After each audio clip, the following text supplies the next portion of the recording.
Bismillahirrahmanirrahim. Assalamualaikum warahmatullahi wabarakatuh. Perkenalkan, nama saya Junadi Akbar dengan NIM G7012197. Saya dari kelas A, jurusan Farmasi Universitas Tadulako. Baik, di sini kita akan membahas fase farmasetik, farmakokinetik, serta farmakodinamik daripada obat azitromisin. Oke. Selanjutnya itu fase farmasetik. Nah, fase farmasetik ini adalah fase yang melibatkan disintegrasi dan disolusi obat ke dalam medium pengabsorpsi, yang merupakan tahapan kritis dalam pengembangan sediaan obat. Nah, disintegrasi ini mengacu pada kemampuan sediaan obat padat untuk mencegah menjadi partikel-partikel kecil. Sementara disolusi melibatkan pelepasan zat aktif obat ke dalam medium pengabsorpsi. Keduanya sangat berpengaruh terhadap pelepasan zat aktif obat ke dalam medium pengabsorpsinya. Kemudian ada namanya fase farmakokinetik. Nah, fase farmakokinetik ini adalah fase yang melibatkan interaksi kompleks antara obat dan tubuh manusia yang mencakup absorpsi, distribusi, metabolisme, dan eliminasi zat aktif obat. Nah, absorpsi ini adalah suatu proses penyerapan obat ke lokasi pemberian ke dalam aliran darah yang dipengaruhi oleh berbagai faktor, termasuk formulasi obat dan karakteristik individu pasien. Nah, distribusi adalah penyebaran obat ke dalam seluruh tubuh atau aliran darah. Kemudian metabolisme adalah terjadi di hati dan organ lain, di mana obat menjadi metabolit yang lebih mudah diekskresikan. Kemudian ada eliminasi obat, ya adalah suatu proses penghilangan obat dan metabolitnya dari tubuh. Selanjutnya ada namanya fase farmakodinamik. Fase farmakodinamik ini adalah fase yang melibatkan rangkaian proses kompleks dalam tubuh yang terjadi setelah zat aktif obat berinteraksi dengan target biologisnya, seperti reseptor, enzim, atau protein lainnya. Ini melibatkan aktivasi atau inhibisi jalur biokimia, modulasi fungsi seluler, dan perubahan dalam respon fisiologis serta patofisiologis. Sehingga efek dari interaksi ini dapat beragam, mulai dari perubahan aktivitas enzim atau neurotransmitter hingga pengaturan ekspresi gen tertentu. Nah, selanjutnya, sebelum kita membahas fase farmasetik, farmakokinetik, dan farmakodinamik daripada suatu obat, tentu kita harus kenali dulu apa sih itu obat azitromisin. Nah, azitromisin ini adalah suatu antibiotik yang digunakan untuk mengobati penyakit infeksi bakteri yang rentan terhadapnya. Secara klinis, azitromisin ini dapat digunakan untuk berbagai kondisi termasuk pneumonia community, otitis media, kemudian sinusitis bakterial, faringitis, cervicitis, uretritis, dan infeksi-infeksi lainnya dengan mekanisme kerja yang mengganggu sintesis protein bakteri. Nah, azitromisin ini efektif dalam menghambat pertumbuhan dan reproduksi bakteri penyebab infeksi. Nah, penggunaannya dalam berbagai kondisi infeksi itu disesuaikan dengan jenis bakteri yang menyebabkan infeksi dan tingkat keparahan penyakit. Namun, penting untuk menggunakan azitromisin dengan bijak dan sesuai dengan petunjuk dokter ya, serta menghindari penggunaan yang tidak tepat dan berlebihan yang dapat menyebabkan resistensi bakteri dan risiko efek samping yang tidak kita inginkan. Nah, selanjutnya kita akan masuk ke fase farmasetik.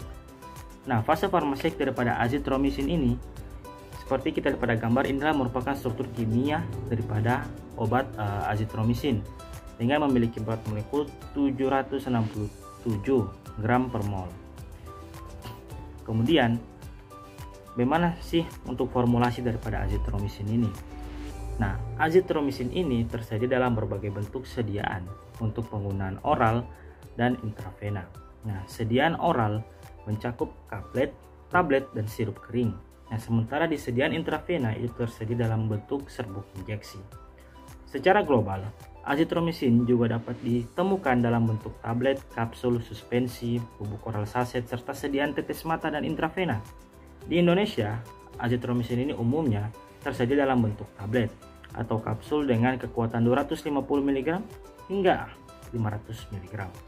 Selain itu, tersedia juga kaplet selaput dengan kekuatan 500 mg, yaitu sirup kering dengan volume 15 ml, konsentrasi 200 mg per 5 ml, serta serbuk injeksi dengan kekuatan 500 mg dalam vial. Kemudian, untuk dosis dari azitromisin ini diresepkan untuk pengobatan pneumonia yang didapat dari komunitas secara intravena dengan dosis awal sebesar 500 mg sebagai dosis harian. tunggal selama minimal 2 hari. Nah, pemberian intravena ini dilakukan dengan kecepatan infus 1 mg per mili selama 3 jam atau 2 mg per mili selama 1 jam. Kemudian untuk penyakit radang panggul, azitromisin juga diberikan secara intravena dengan dosis awal sebesar 500 mg setiap hari sebagai dosis tunggal selama 1 atau 2 hari. Nah, infus intravena ini dilakukan dengan takaran 1 mg per mili selama 3 jam atau 2 mg per mili selama 1 jam.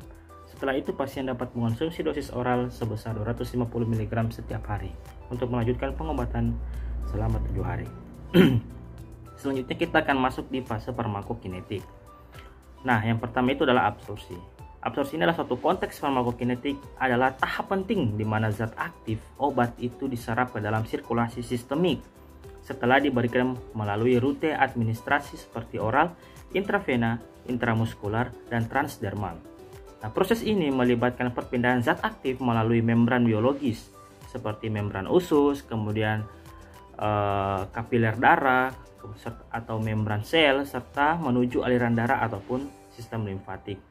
Nah, banyak faktor yang mempengaruhi absorpsi termasuk sifat fisikokimia obat, formulasi sediaan, pH lingkungan, serta kecepatan aliran darah, luas permukaan penyerapan, dan kemungkinan interaksi antara makanan dengan obat lainnya.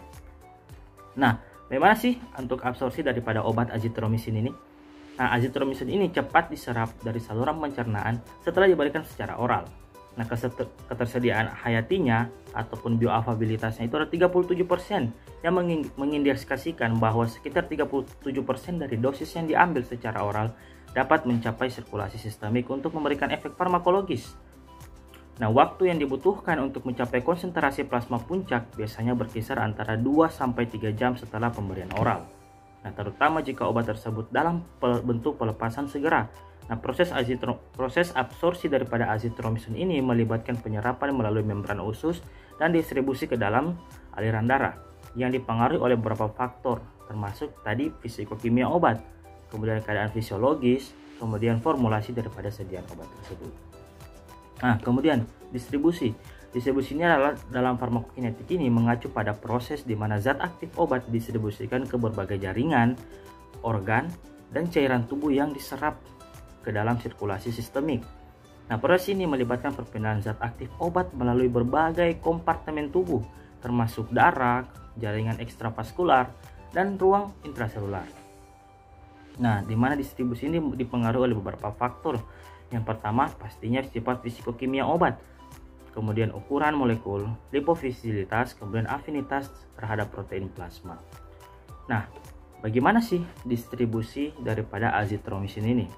Nah, azitromisin ini didistribusikan secara luas pada berbagai jaringan tubuh, termasuk kulit, paru-paru, amandel, dan leher rahim, serta dapat ditemukan dalam dahak. Nah, zat ini juga hadir dalam ASI, yang menunjukkan kemampuannya untuk menembus jaringan dan cairan tubuh. Nah, volume distribusi azitromisin itu berkisar antara 31-33 liter per kilogram, yang menunjukkan bahwa obat ini memiliki kemampuan menyebar secara luas dan di dalam tubuh relatif terhadap berat badan pasien. Nah, pengikatan azitromisin ini dengan protein plasma itu berkisar antara 7 hingga 51% menunjukkan bahwa sebagian besar zat ini bersirkulasi bebas di dalam darah. Nah, selanjutnya kita akan masuk ke fase metabolisme. Gimana sih metabolisme? Ini adalah satu serangkaian proses biokimia yang kompleks yang terjadi dalam tubuh makhluk hidup termasuk manusia untuk mengubah berbagai zat kimia termasuk makanan menjadi energi yang diperlukan untuk menjalankan fungsi-fungsi tubuhnya. Nah, bagaimana sih metabolisme daripada azitromisin ini? Nah, proses metabolisme azitromisin ini di hati melibatkan serangkaian reaksi biokimia yang kompleks, di mana molekul obat diubah menjadi metabolit yang lebih sederhana atau tidak aktif. Di hati azitromisin itu mengalami berbagai transformasi metabolik yang melibatkan enzim-enzim metabolik termasuk sitokrom P450. Nah, salah satu hasil daripada proses metabolisme ini adalah pembentukan metabolit yang tidak aktif atau kurang aktif dibandingkan azitromisin itu sendiri. Nah, proses ini dapat melibatkan beberapa jalur metabolisme termasuk oksidasi, reduksi, dan konjugasi.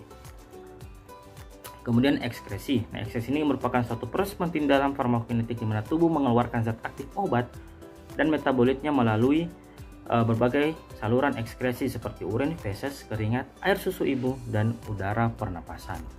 Nah, memang si ekskresi daripada azitromisin ini, ya ekskresi dari azitromisin ini melalui empedu dan urin menjadi bagian penting dalam eliminasi obat dari tubuh.